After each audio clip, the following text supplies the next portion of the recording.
Chinese or Japanese. I don't know which one of them. I think it's Chinese. There's some crazy markings up at the top. And here again, I think that's Arabic. It's really weird. I can walk up here and there's like a hole to the other side. Craziness right there.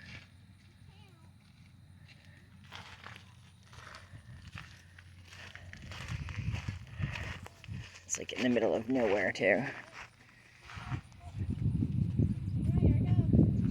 Some more stuff up there.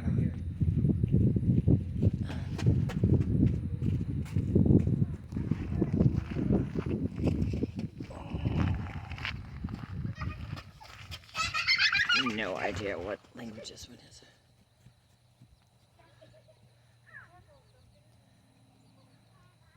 More stuff up there. I think it's Spanish.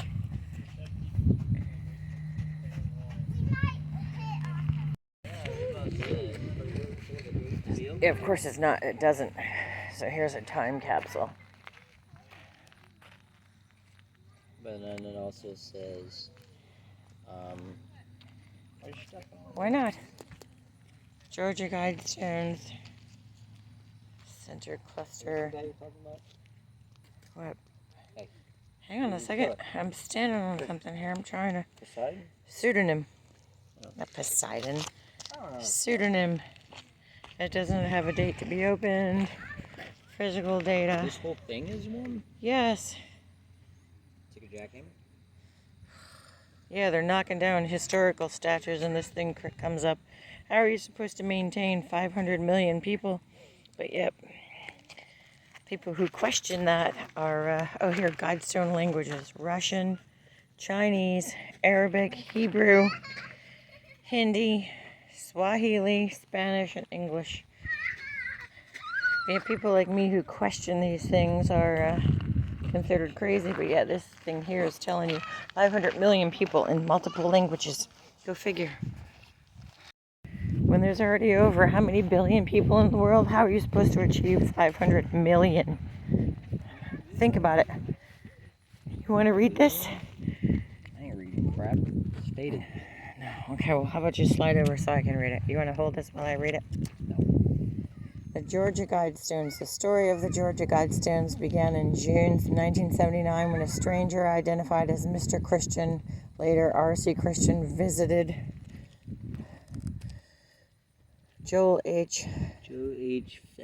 Finley Sr., president of Alberton Granite Finishing Company, Incorporated, and indicated that he represented a group of loyal Americans living outside the state of Georgia who wanted to build a monument focused on the theme of conservation. Mr. Christian, who had assumed this pseudonym because he was a Christian named Wyatt C. Martin, president of the Granite City Bank, as intermediary to hold funds in reserve for the project, explaining that the Guidestone Group, which wished to remain anonymous forever, had selected Georgia because of its excellent granite, mild climate, and the heritage of his great-grandfather. As a native Georgian, Christian agreed to Martin's request to locate the monument in Elbert County if there were a suitable remote site for it, which they found on a hillside that is the highest point in Elbert County, on the farm of Mildred and Wayne Mulnew, north of Alberton on Highway 77.